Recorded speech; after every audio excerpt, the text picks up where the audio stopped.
Szervusztok, kedves hallgatók! Ez a podcast a 101-es szobából következő idei utolsó decemberi adása. Egyébként szerintem a 60. adásunk. Tehát nem minden, most a 60, hát ez 6x10 vagy nem tudom. És ezúttal egy surányból jelentkező adással készültünk, mert saját témáink vannak, és teljes stábbal vagyunk itt, a surányi asztal körül, azaz velem nem, kezdem a Zsuzsával mégis, csak elnézést, tehát tőlem balra Zsuzsa van. Hello! Velem szemben van Zoli. Sziasztok! Tőlem Sréhen szembe pedig Digi. Sziasztok! Nem mindenki tudja esetleg, hogy az egy hónappal ezelőtti adásból hiányzott a Zoli, neki volt erre rá jó oka, és erről fogunk egyrésztről majd beszélgetni ma, de Diginek nem volt felmentése. Digi, veled mi történt egy hónappal ezelőtt? Digi ott ült egy hónappal ezelőtt az asztalon. Akkor 2 hónappal ezelőtt? 2 hónappal ezelőtt elfelejtettem. Az tök jó kiduma, az legalább rendben van. Elfelejtettem. 2 hónappal ezelőtt azért nem voltam az adásban, mert elnéztem a dátumot, és én azt hittem, hogy az nem ma van, hanem majd holnap lesz.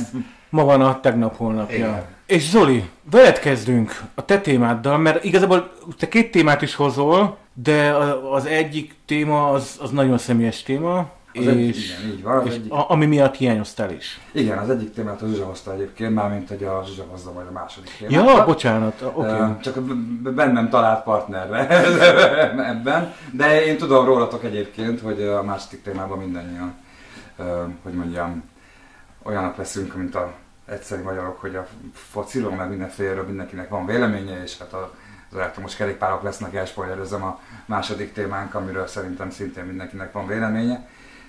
Nektek is valami, én tudom, úgyhogy ahhoz majd fogtok tudni hozzászólni. De igen, az első téma az igazából az én kidumám arra, hogy miért nem voltam. Mert hogy nekem július végén lett egy rossz indulatú daganatos diagnózisom, és az ehhez kapcsolódó történések vitték el az időmet, meg az életemet az elmúlt, hát most már 5 hónapban, igen. 5 hónap most már? Hát ugye igen. Július, igen. Igen, 5 hónapban. És hát még nem vagyok a végén, de most már összegyűlt annyi minden tapasztalat, hogy arról szívesen beszélek, és hogy miért akarok én erről beszélni, vagy miért javasoltam én ezt témának, az szerintem tök fontos. Igazából 2 okból javasoltam. Az egyik az, hogy amikor ez kiderült, akkor én megpróbáltam fölkészülni abban az értelemben, hogy az internet segítségével megtudni azt, hogy mi is vár rám. Hogy ez a kezelés, ez hogy történik, hogyan fog lezajlani, milyen érzés lesz benne lenni, mennyire fogok szenvedni. Tehát, hogy szerettem volna ezeket az ismereteket én, mint korszerű internet használó ember megszerezni még az elején. És az derült ki számomra, hogy sok más témához hasonlóan ezt is tabuként kezeli. Most, hogy ez a magyar közbeszéde, vagy nem csak a magyar, hanem az európai, ezt most segítsetek nekem megfejteni.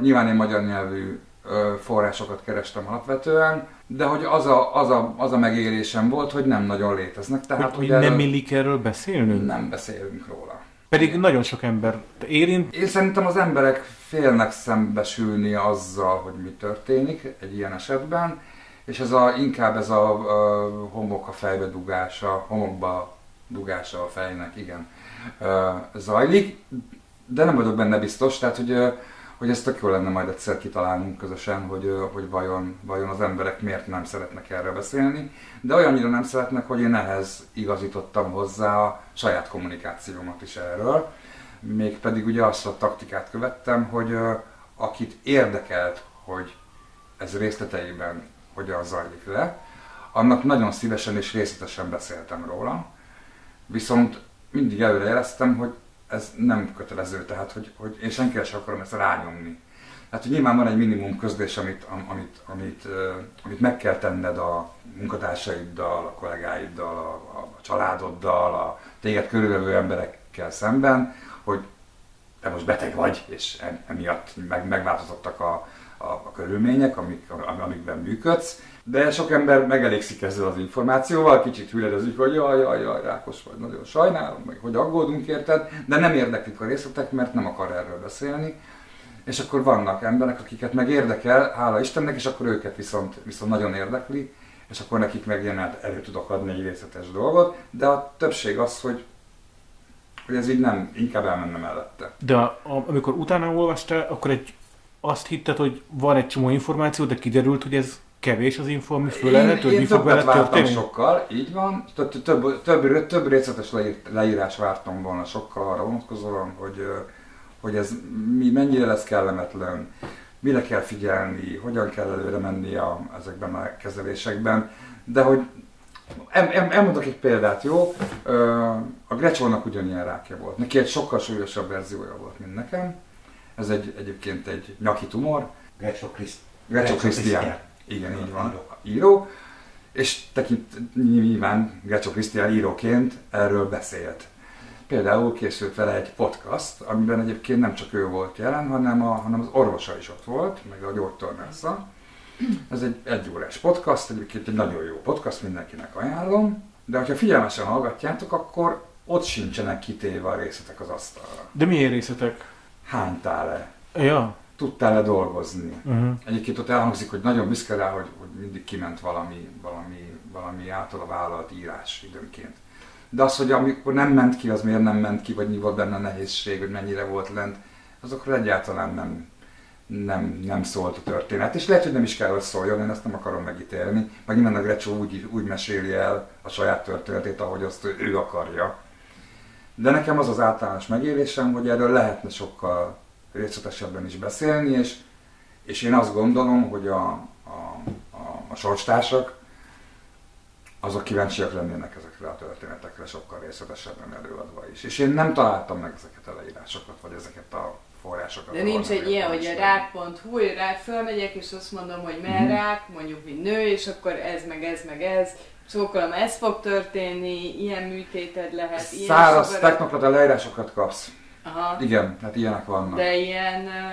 élménybeszámolók nincsenek. Élménybeszámolók, meg praktikus tanácsok, azokat meg nem tudom, csókolom ezt a krémmel, tessék kenegetni, mert ez a legjobb Aha. Nekem az én percepcióm az volt, hogy ezt a randa szót használjam, hogy ezt átlengi ez a tabusított pátya, ezt a témát. De az nem lehet, hogy elég magas a halálozási arány miatt lengi keresztül ez a tabusítás a témát, hiszen ha valaki meghallja, hogy az egyik barátja akárki rákos, akkor ugye az első gondolata az, hogy vajon meg tud-e gyógyulni, hiszen elég rosszak a gyógyulási arányok ma Magyarországon. Hát most már tök jó arányok vannak.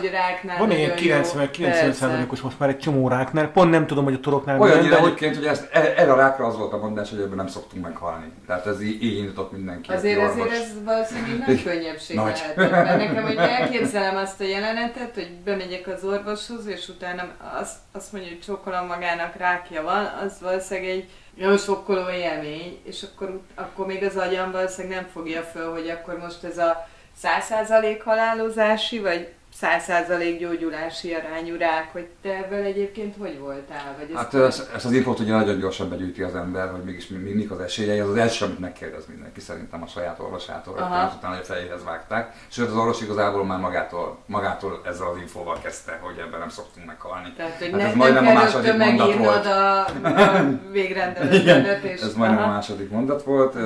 Egyébként ezt a részét nagyon érdekes, hogy vagy hát nem tudom, hogy tanítják az orvosin, hogy hogyan kell közölni egy ilyen diagnózist, de valószínűleg egyébként. Én azt remélem, hogy igen, ezt nagyon gyorsan a fejedhez vágják, tehát én beléptem az ajtón, és azt követő 15. másodpercben már. Tehát miután az orvos már azzal várt engem, hogy megvolt a számára a lettekből a diagnózis, nem várt egy picit sem, hogy ezt közölje, hanem gyakorlatilag amikor a seggem a széket érintette, akkor már mondta, hogy ez rossz indulatú. És mondjuk a harmadik mondat már az volt, hogy egyébként ebben nem szoktunk meghalni. Egyébként ez egy HPV alapú rák, ami azért nagyon érdekes talán, hogy nem tudom, ugye a HPV-t általában ményakrákkal társítjuk a közbeszédben, tehát ugye hogy ilyen női betegségnek gondoljuk a HPV-t, hát hello, sziasztok, nem. Nem, és első ez a HPV, ami az én torkomban van, ez hello, ugyanúgy szexuális úton terjed, tehát hogy... Ez ugyanaz a sztori, amikor arról azért küzdenek, nem tudom, jogvédők, vagy nem tudom, nem, szülői szerzetek, vagy nem tudom pontosan kik, hogy ne csak a lányok kapják meg a HPV oltást, hanem kapják meg a fiúk is. Nem. De. Most már kapnak, de valami korosztály, hatodikban, tehát azt hiszem, hogy valahogy, tehát, hogy a fiatal felnőttkorig van támogatva talán csak, és 50 év felett meg se kapott férfiként. Egyébként, tehát én pont csúsztam róla, tehát hogy én már akartam sem volna, olthattam volna be magam ezután, mert hogy nem adják oda az oltást sem. Nem ez volt a Michael Douglasnak a kis? Ezt nem tudom, de azt szeretném így üzenni akkor minden férfinek és fiús szülőnek, hogy oltassátok be gyerekeiteket. Én még 40 és 50 között vagyok, tehát én mondjuk most elmehetnék még egy HPV oltásra. Ki kéne fizetned az oltás árát? De hogy 100 000 forint vagy valami. De hogy elmehetnék, mert így van. figyelj, hogy nem vagyok 16 évesek. Melegen ajánlom is, hogy vegyél egy ilyen. De én már csak a feleségemtől kaphatom el. Feltéve, ha nem... Ezt te tudod áron. Mi nem teszünk fel ilyen kérdéseket áron, hogy te kitől kapod. Az a helyzet, hogy a HPV ugye ez egy olyan dolog, hogy egyszer megkaptad és az a tiéd. Tehát hogy senki sem veheti el. És lehet, hogy együtt élek el 30 éve, csak... Simán. Ja, értem, oké. Főleg férfiaknál. Tehát, hogy... Igen. Tehát a HPV az, amivel így egymást fertőzgetjük így életünk során. És nagyon sokáig, lehet, hogy nem csinál már aki szexel. Ja, hát ha igen, nyilván ez kell hozzá. Igen, és hogy igen, vagy soha nem jön elő és nem okoz semmilyen problémát, vagy kapsz egy méhnyakrákot, vagy kapsz egy ilyen torokrákot, vagy nem tudom micsodát. Az egy család életét baromira érinti egy ilyen diagnózis. És pont azt kérdeztem tőled a podcast előtt, hogy te dolgoztál-e, vagy igen. nem, mert hogy leveleztünk arról, hogy azért nem vagy annyira jól, meg elég horror volt, amit leírtál, hogy mi történik veled így a kezelés során. És engem egyrészt az érdekel, hogy az 5 családot hogyan tudod ebben részt venni, meg őket mennyire... Jó. Hebegek, habogok, nem, tök jó, de nehéz. Jó összetett kérdés, meg nyilván több mindent kérdeztél meg egyszerre.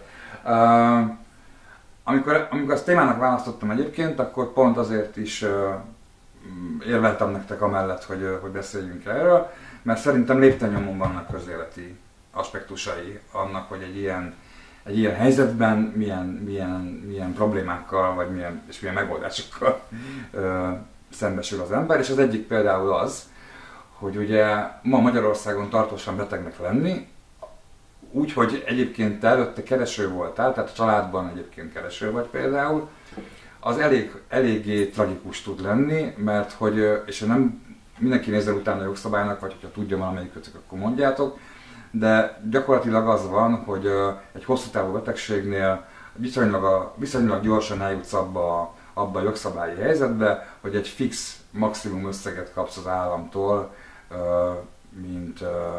mint táppénzen lévő ember, ami kevés, néhány 100 000 forint, tehát hogy nem tudom, talán mindjárt Zsuzsaki kigooglizza, de hogy mi most a táppénz plafon, de hogy az azért egy nagyon kevés pénz. Egyébként még egy minimálbéres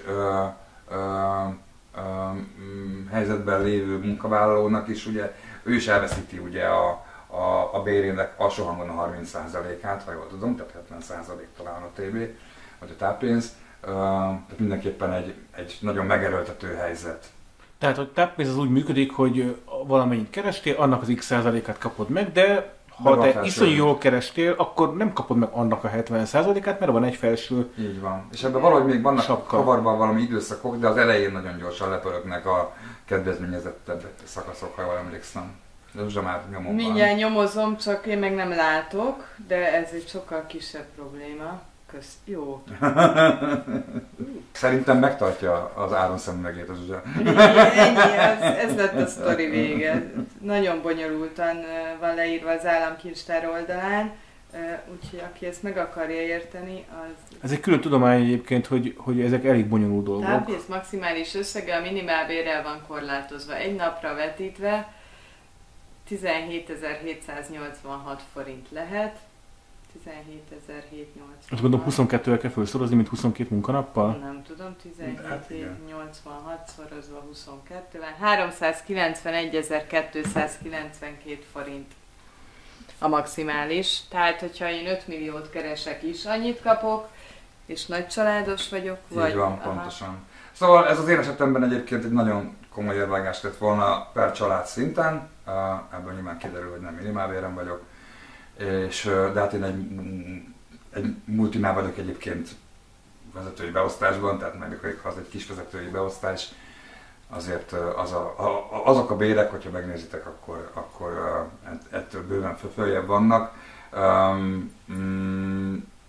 Ezt nem tehettem meg a családommal, és egyébként a környezetem is úgy ítélte meg, a kollégáim, tehát a vezetőim is úgy ítélték meg, hogy ez nem tartható, úgyhogy abban egyeztünk meg, hogy én dolgozni fogok. És hát... Na ezt nem tudom elképzelni. Na és hát nyilván ez a valóságban az történik, hogy az ember, amikor az elején van ennek a történetnek, és még nem csúszott bele a kezelés valódi hatásaiba, akkor tényleg úgy megy neki, hogy ő dolgozni fog. És tekintve, hogy én egyébként is otthonról dolgozom, tehát hogy nagyon nagy változás sem állt volna be az életemben, de azért az kiderült, hogy azért ebben a kezelésben volt jó pár olyan hét, ahol én hát erősen csökkentett módon tudtam csak a feladataimat elvégezni, és ahhoz, hogy ahhoz nagyon kellett az én munkáltatóm jó szándéka, jó indulata, hogy ebben az időszakban is úgy tekintsenek rám, mint egy dolgozó emberre, és ne úgy, mint egy munkaképtelen beteg emberre, és ennek megfelelően ne kényszerítsenek arra, most a kényszerítés alatt nyilván egy logikai lépést értek, arra, hogy táppénzre menjek, és én egyébként biztosan tudom, hogy ez ma Magyarországon gyakorlat, tehát hogy én ezt nem... Én pont azt hittem, hogy ez nagyon ritka. Nem, én nem tudom, hogy ez gyakorlat. Tehát az én környezetemben, ahol rákérdeztem, hogy ez másoknál hogy volt, gyakorlatilag ugyanerről számolt be mindenki. Egyébként olyannyira régen is így van már ez, hogy azt kevesen tudják, de ugye nekem az öcsém 30 évesen elhunyt szintén egy daganatos megbetegedésbe, és már bő 30 évvel ezelőtt, és akkor ő egy Budapest Sun nevezetű magyar országi, de angol nyelvű sajtóterméknél dolgozott, ahol ugyanezt csinálták vele. Ő akkor ezt körülbelül, hát azt hiszem ő egy évig tartotta a diagnózistól egész a haláláig terjedő időszak, és addig ő végig dolgozott. Tehát, hogy a Budapest Sun kifizette a bérét egész végig, és ő így tudta csak egyébként finanszírozni, az már akkor egyébként 3 tagú kisgyerekes, egyébként művészfeleség, tehát hogy nyilván nem nagyon jól kereső családját, hogy a Budapest Sun fizette az ő fizetését. Én ebbe egy picit szkeptikus vagyok, tehát én szerintem nem lehet, hogy buborék ez, szóval, hogy... Lehet. Tehát én valahogy azt gondolom, hogy a közigazgatásban dolgozók, ha tanár, ha klikhez tartozol, ha óvónő vagy, tehát azért számtalan olyan munkakör is van, ami nem ez a magas, tehát high society, vagy legalábbis magasan kvalifikált munkakörök, és én nehezen tudom elképzelni, hogy egy logisztikai központban dolgozó gyári munkás, vagy egy csomagoló üzemben dolgozó fizikai munkásnál, raktáros, és nem tudom, számtalan ilyet mondhatnék. Visz végig tudja ezt csinálni? Nem, hanem hogy ott őt nem küldik táppénzre. Én sokkal inkább azt gondolom egyébként, hogy ott, ahol, tehát hogy nagyon sok múlik a vezetőn, tehát például egy klikkes esetben én el tudom képzelni, hogy a vezető jó indulata mellett ezt elég sokáig lehet csinálni. Anélkül, hogy ez kiderülne. Sokkal inkább abban látom az igazatokat, hogy ott, ahol ez egy kis vállalkozásnak mondjuk az életébe jön be ez a helyzet, hogy ott ez nem finanszírozható. Hogy ez nem fér bele, mert nem termelnek annyit, nem tudják kitermelni az munkaerőt, igen. Nem tudja finanszírozni. Meg szerintem vannak munkakörök, ahol effektíve nem, hogy fizikailag olyan rosszul vagy, hogy nem tudod csinálni. Tehát, és a másik igen, hogy nem vagy az biztos van olyan, persze. Hogy érted, hogy nővér vagyok, és épp kemót kapok, akkor lehet, hogy nem fogom tudni emelgetni a beteget. Igen, de attól még dönthetnének úgy, úgy teszünk, mintha ő dolgozna, mert papíron dolgozik, nem küldik táppénzre, mert hogy anyagilag csődbe menne a család. De szerintem mondjuk egy kórházban sem teszik ezt meg a nővérrel, tehát akkor őt elküldik táppénzre. Szerintem egy iskolában sem. Tehát azért mondom, hogy szerintem ez buborék azért őszintén szóval, tehát ez magánszektor és a közepes vagy nagy cégek, szóval valahogy ezt tudom elképzelni. Abszolút igazad lehet. Várjuk azoknak az írásait, akik érintettek voltak, vagy tudnak ilyesmiről, mert én kíváncsi lennék arra, de ez az a helyzet, abszolút, hogy az állam helyett, aki nem finanszírozza tisztességes mértékben a táppénzt, az állam helyett, akkor ott vannak a jobb helyzetben lévő cégek, és kicsit átvállalják a feladatot. Tehát ez. Igen, én is így élem meg. Ha már állam, meg ilyesmi, például pszichológus, meg a családnak van esetleg ilyen, nem tudom, ilyen önsegítő kör, vagy tehát, hogy én amikor anyukámról kiderült, hogy beteg, hogy rákos, akkor azért ez egy nekem is, meg a gyerekemnek is azért egy nagyon nagy sok volt nyilván, és hogy ezt nekünk is fel kell valahogy dolgozni, és gondolom, hogy te családod ebben pont így volt, hogy akkor vagyunk vissza a családra, igen. Az meg apu beteg, és az így meg apu beteg. Nem, tehát senki sem ajánlotta fel, hogy most akkor pszichológushoz kéne járni az egész családnak. Egyébként nagyon, nagyon jól vették az akadályt, tehát ugye most már saját családomra tudok beszámolni. Mindenki nagyon, nagyon támogató volt, és mindenki nagyon félretette a saját problémáit, és abban az időszakban, amikor nekem erre nagyon szükségem volt, akkor segítettek. Ugye volt egy időszak, amikor engem fuvarozni kellett például, tehát hogy mert annyira rossz állapotban voltam, elsősorban a gyógyszerek miatt egyébként nem tudtam vezetni, tehát hogy nem lett volna praktikus, ha én vezetek, mondjuk beszanaxozva, meg mindenféle begyógyszerezve, meg hát nyilván a rosszul értnek is vannak olyan fázisai, amiben már nem annyira praktikus, hogy te vezetsz, úgyhogy számos esetben a családom szállított el a kezelésekre, illetve hozott haza. Úgyhogy igazából mindenki nagyon támogató volt, azt kell mondjam. És próbáltam egyébként ezt a támogatást csak nagyon kevesektől igénybe venni, tehát hogy a kommunikációnak be volt építve egy olyan stratégia is ezzel kapcsolatban, hogy például, hogyha egy kollega vagy egy távolabbi családtag megkérdezte, hogy mi újság, és én elmondtam neki, hogy mi a diagnózis, mert mondjuk érintette, tehát tudnia kellett arról, hogy nekem éppen mibe vagyok, vagy mi az, ami meghatározza az életvitelemet. Akkor általában azt a taktikát követtem, hogy néhány mondatban elmeséltem, hogy ez a helyzet, és az 5. mondatom általában az volt, hogy de nem tudsz benne segíteni. Tehát, hogy szándékosan azt a taktikát választottam, hogy fölmentettem az embereket az alól, hogy ők úgy érezzék, hogy segíteniük kell, mert igazából az összes praktikus segítséget megkaptam a családomtól, tehát nem volt szükségem még valakire, aki felajánlja, hogy ő szívesen fuvaroz engem autóval, úgyhogy nekem sokkal egyszerűbb volt rögtön azt közölni, hogy nem tudsz valójában segíteni, illetve hát a kollégáimmat terheltem még azzal, hogy de azzal tudsz segíteni, hogyha elviszed a munkádat, és oly módon végzed el, hogy közben rá a lehetőleg. Nem kereket szupervizorolni, meg kevésbé legyen szükség rám mindeközben, így van, és egyébként a kollégáim nagyon-nagyon le a kalappal teljesítettek az ügyben. De egyébként ebben a segítésfelajánlásban nem az is van, hogy egyrészt egy kis terrátvállalás, meg egy kis, tehát hogy az ember így biztosítja a másikat az együttérzéséről. Mert hogy ez egy milyen megfogható dolog, mert most érted, a nyakadba borulok és zokogok, az valószínűleg egyikünknek se segít, vagy lehet, hogy nekem segít, de neked biztos nem fog segíteni. Viszont azt mondod, nem tudom, át tudok vinni egy adag ételt, hogy ami neked abban a helyzetben esetleg jól jön, akkor abban úgy érzem, hogy tettem valamit. Igen, és lehet, hogy vannak olyan helyzetek, ahol ez valódi segítség. De ha neked nem működik, akkor de szerintem egy csomó esetben meg nem az. Tehát, hogyha nekem azt kell menedzselni, hogy most akkor 20 leves vagy... Mondok erre példát, ugye, hogy mit tudom én, beteg vagy, és mindenki hozott egy húslevest, és kibaszottul tele van a hűtött húslevessel, és neked ez igazából probléma, hogy egyrészt, mert hogy mondod neki, hogy ne hozzatok több húslevest, hogyan dobom ki, érted? Nem tudom, tehát, hogy ez vissza tud csapni ez a nagy segítség, meg én már meg a másik ugye, hogy te egyébként érzelmileg terhelve vagy azzal, hogy rákos vagy, és plusz még neked azt is menedzselned kell, hogy akkor őt most hogyan tudod kedvesen visszautasítani az ügyben, hogy ne akarjon téged elfuvarozni kedd reggelente a kezelésre. Egyébként meg kurvára nem akarsz látni senkit. Ja, az meg a másik. Olyan szarul vagyok, hogy legszívesebben nyilván a legközelebbi hozzátartozód legyen ott. Aztán hát és még azzal is kellemetlenül viselkedsz, aki legalább még elviseli, igen, így van. Mert hát nyilván amikor nagyon rosszul vagy, akkor nem vagy épp a legjobb fej. És ez vastagon benne van a pakliban. És akkor legjobb, hogyha csak azok vannak körülötted, akik szintén nem érdemlik meg, hogy te éppen nem vagy velük a legjobb fej, de hogy talán a legjobban vannak fölvértezve ez ellen, mondjuk azzal, hogy nagyon szeretnek téged. Ja.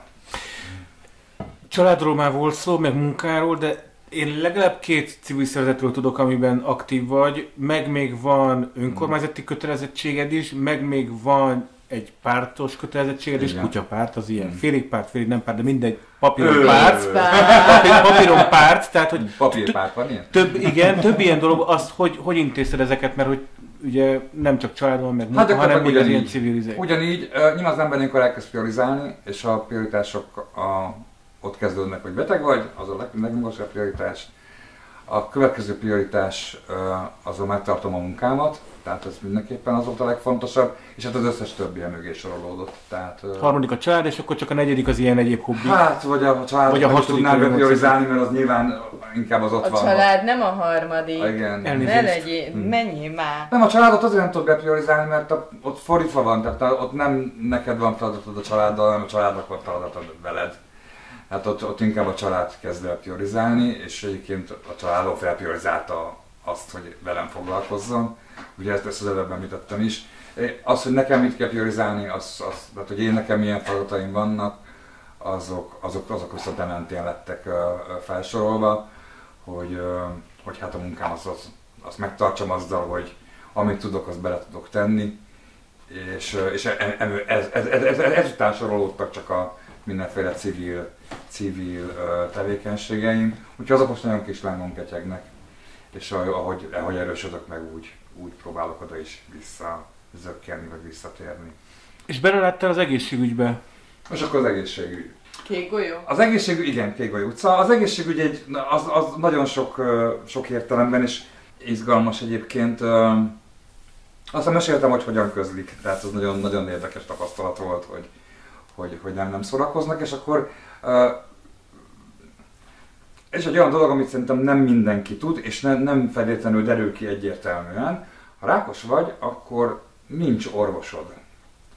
Ez nagyon érdekes helyzet van, Magyarországon úgy működik a rákgyógyítás, hogy felismerték azt, hogy egy ráknak a kezelése az nem csak és kizárólag onkológiai feladat, hanem egyrészt az, hogy 50 éves, én esetemben 55 éves vagyok, ugye nekem magas a vérnyomásom például. Ez egy olyan aspektus, amit itt érdemes figyelembe venni ilyenkor. De van egy csomó olyan aspektusa magának a kezelésnek, ami nem egy orvosi szakterületnek a tudását kívánja meg. Ezért a Magyar Orvoslás bevezette az Onkoteam fogalmát, és az Onkoteam ugye több orvosból áll, onkológusból, sebészből adott esetben, de nálam egy fejnyaksebész volt benne volt egy onkológus, benne volt egy sugárterapeuta, orvos, pszichológus? Szerintem volt benne kardiológus. Nem volt benne pszichológus, illetve nem tudom, hogy volt, de irreleváns, mert ugyanis az Onkoteammel te nem találkozol. Ja. Egyébként a feleségem azt kérdezte meg, hogy te tagja vagy az Onkoteamnek. Tehát, hogy a beteg tagja az Onkoteamnek, nem tagja az Onkoteamnek.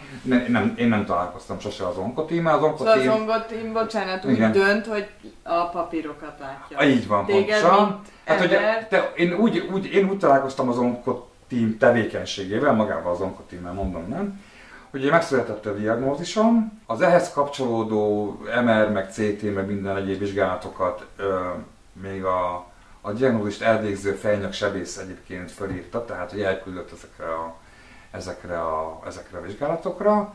Majd az egész papírkupac, hát nyilván digitálisan van meg, igen. De hogy diagnózis kupac, az bekerül az Onkoteam elé, akik valahol valamikor egyszer csak összeülnek, gondolom egy Zoom meeting, gondolom. Szerda délelőtt, ahol egyébként gondolom egy Zoom meeting, igen, ahol végigveszik az éppen akkor 15 aktuális beteget, mindenkit megbeszélnek, és az onkotím dönt a kezelésről. Tehát én már úgy értesültem róla, hogy mi lesz a kezelésem, hogy az onkotím úgy határozott, hogy ön 35 darab sugárkezelést és 3 darab kemoterápiát fog kapni. És akkor műteni nem kellett, hanem ez a 2 volt. Igen, ezt elmesélem majd szintén, hogyha akarjátok, igen. Bocsánat, én az a kérdésem, hogy ugye volt erről szó egy néhány éve, hogy 2 hét alatt lesz diagnózis, ez megvalósul? Abszolút megvalósul. Jó.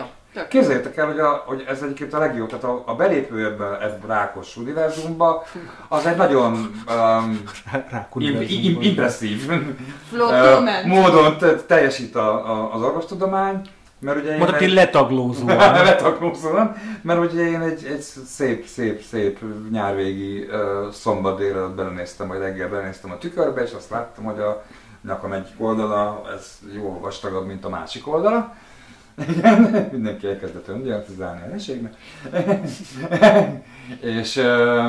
De hogy ez így konkrétan látszott. És előtte nem esküszöm, nem vagyok egy nagy tükörben nézegetős csávó, de biztos vagyok benne, hogy néhány nappal előtte, amikor utána belenéztem, akkor még nem volt ott. Tehát ez néhány nap alatt alakulhatott ki valószínűleg. Igen, egyébként itt a Grecsó története kicsit segít, ugye nem tudom, spoiler annak, aki nem hallotta még a Krisztiánnak a sztoriát, de hogy ő például egy séta közben a nyaki izom mögül előbukott neki a tumor, és hirtelen megjelent a nyakán egy egyébként hatalmas tumor, és ugye innentől kezdve számítja ezt a dolgot, hát önnek itt tök hirtelen bukkant elő. What the fuck? Igen, így van. Az így növekedett? Úgyhogy ő nem vette ezt. Életre kelt. Ezt csak nem tudom, úgy fordította a fejét, hogy az izom mögül így előbukkant, és egyszer csak kitapinthatóvá és láthatóvá vált a tumor. Az esetemben nincs egy ilyen, nem tudok egy ilyen eseményt hozzárendelni, csak azt mindenképpen, hogy a reggel a tükörbenézéskor csak azt láttam, hogy ez itt probléma, és akkor elmentem egyik-két nagyon kedves háziorvosomhoz, aki Szabin volt, úgyhogy helyettesítették, és a helyettesítő doktornéni azt mondta, hogy akkor fáradjak el a Szentendrei Szeibe, és ott a fülorgégészeten mutassam már meg ezt valami szakembernek, és a doktornéni meglátott, szerintem rutinból, mert zavarában kimosta a fülem, szerintem mindenkinek kimossa a fülét, amelyiket nem baj, mert biztos ráfért, kicsit itt nézegetett kedvesen, majd mondta, hogy akkor másnap reggel leszek szíves elfáradni az onkológiára, mert hogy ezzel nagyon nem tud itt mit kezdeni.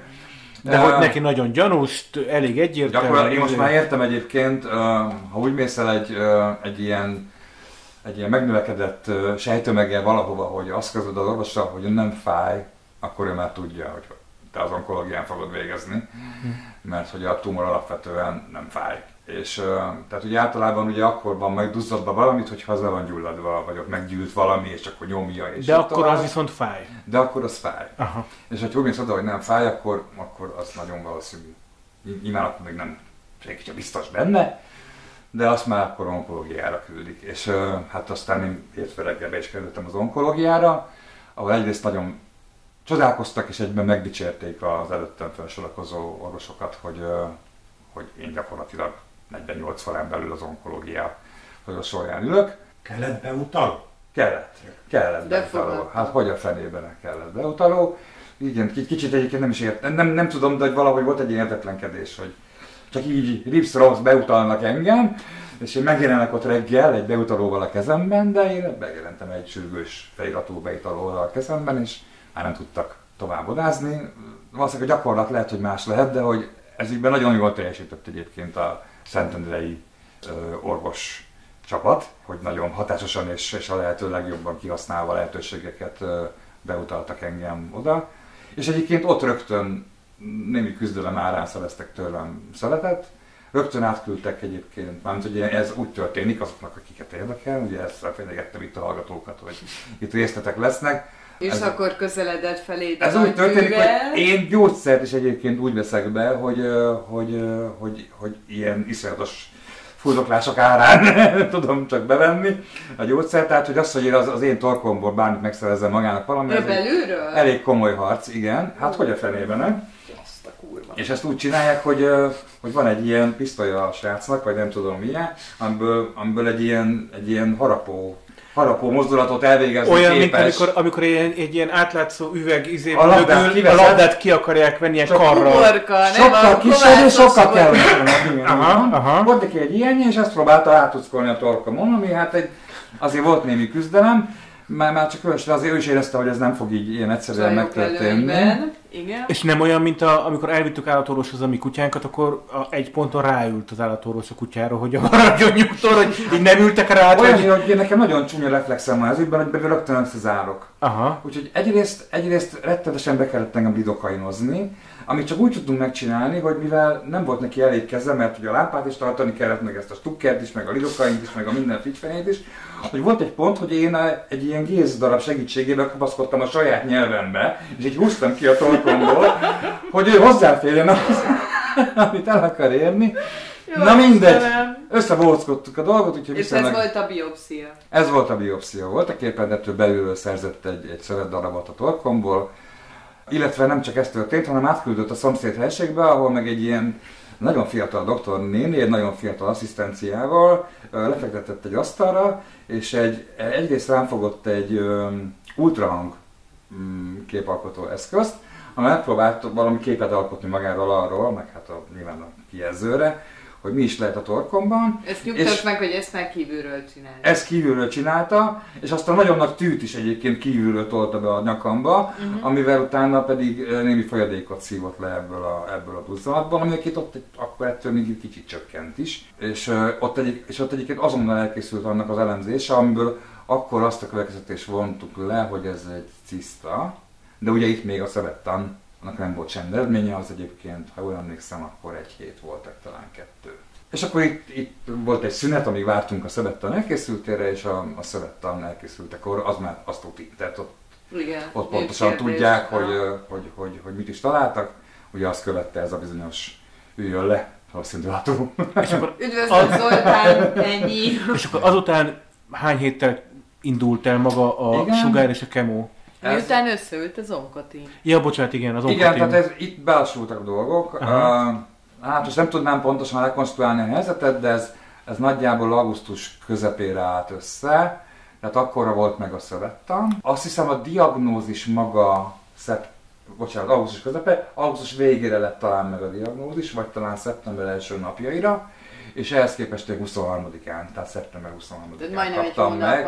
Tehát majdnem egy hónappal később kaptam meg az első sugárkezelést. Akkor 2 hónap, tehát az első tükörben nézés után mondjuk 2 hónappal elindult a maga a terápia. Gyógyfolyamat, vagy a terápia. Amit én egyébként azt gondolom, hogy mondjam, a más területeken az egészségügy teljesítményét megítélve vagy ismerve, hogy ez nem egy rossz teljesítmény, sőt, én azt gondolom, hogy ez egy jó dolog. Biztos lehetne 1 hét alatt is, de hogy ez a 2 hónap azért nem egy olyan kétségbejtően. Hát ez akkor rossz, hogyha mondjuk az nagyon befolyásolja az életedet. Tehát egy súlyos tüdőráknál így képzelem, vagy egy nem tudom, tehát biztos vannak olyan rákok, amik nagyon gyorsan elfajulhatnak. Ott valószínűleg ez a 2 hónap teljesen más jelenthet, mint mondjuk a te esetedben. Így van. De nem tudom, lehet, hogy ott még gyorsabban van diagnózis a francia. És akkor elkezdődött az a horror, amire... Elkezdődött a terápia, igen. Hát így hívhatjuk terápiának is, oké? Ja. Hát a terápia ugye 35 darab sugárkezelésből áll, illetve tervezettem 3 kemoterápiából. De 3 körkemó vagy 3 darab? Elmondom, hogy működik. A sugárkezelés úgy működik, hogy az naponta 5 percet vesz igénybe az életedből, már miután bejutottál, nyilván 1 órát vártál. De amikor bent vagy, akkor ez egy 5 perces művelet a sugárkezelés. Ez minden hétköznap történt, tehát minden hétköznap bementem a Kégely utcába, és minden hétköznap betettek a nagy csipogó kattogó gépbe, ahol megkaptam a sugárkezelésemet. És ez alatt a 35 munkanap alatt volt az első héten, aztán 2 hét szünet, és a 4. héten, bocsánat, egy kemoterápia.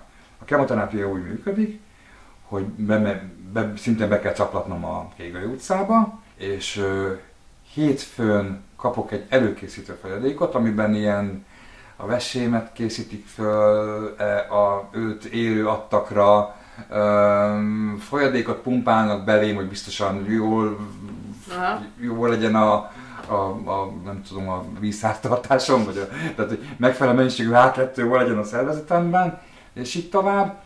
Majd kedden, szerdán kapod a mérget, ugye itt az a cél, hogy elpusztítsák a fehér vértesteimet, aztán ebben mindig bizonytalan vagyok, hogy melyiket a vöröset vagy a fehéret, ami ugye a sejt regenerálódásért felel, ugye itt most nagyon konyha nyelven mondom, úgyhogy majd kérem a hallgatókat, hogy kíméletesen szóljanak be, hogy hol mondtam orbitális baromságot, de ugye itt a cél az, hogy az én sejtregenerálódást képező immunrendszerem az ne tudjon dolgozni, tehát ne tudjon újraépülni a rák, amit ugye mellette a sugárral megpróbálnak elpusztítani a sugárkezelésre. És hát kapott 2 napig ezt a mérget, és utána a csütörtök pénteken meg egy ilyen levezető folyadékot kapsz megint, amiben már nincsen méreg, hanem megint csak azt próbálják elérni vele, hogy az attakot jobban el tudja viselni hát azt hiszem elsősorban a veséd, meg a májad, meg a gyomrod. És akkor 35 sugár, 3 trip, tehát ilyen 3 hétnyi 3 trip volt. Igen, az akkor igen. Én tripnek neveztem el. Oké, így van, és ebből ugye végül 2 lett, mert annyira jól gyógyultál. Nem. Oh. Nem. Ugye egész végig azzal fenyegettek, hogy ha túl sokat fogyok, akkor nem kapom meg a harmadikat. Egyébként ezt mindenkivel csinálják, gyakorlatilag ezzel motiválják arra őket, hogy egyenek. Hogy egyenek. Ami szerintem egy tök jó taktika, tehát hogy én ezt nem kritikaként mondom, csak felismerésként, hogy ez kvázi az orvosok kezében egy eszköz, hogy ő azzal azt mondja neked, hogy ön nem fogja megkapni, eleve a megkapás, érted? Megkapni a harmadik kemóját, amennyiben túl sokat fogy. És ez nálam be is következett, én 15 kilót fogytam a 2-től, és emiatt nem adták meg a harmadikat, viszont a doktornéni azt mondta, hogy ez igazából nem probléma, mert az első 2 viszont annyira levitte a fehérvértes számomat, hogy igazából kész vagyunk. Tehát, hogy azt a célt, azt elértük, amit a kemoterápiával el akartunk érni. Azt azért mondjuk el a hallgatóknak, hogy a Zolit most ne úgy képzeljék el, mint egy élő csontvázat. Tehát, hogy nem arról van szó, hogy belőle valami ilyesmi lett. Tehát, hogyha ránéz az ember, akkor azt mondja, és ő is azt mondta, hogy hát azért le van fogyva. Ennek hát 97 kilóval fogytam le 84-re, azt hiszem, igen. Hogy csak 97 volt. Még nem is voltam az ember kategóriában, ugye a magyarországi fogalmak szerint.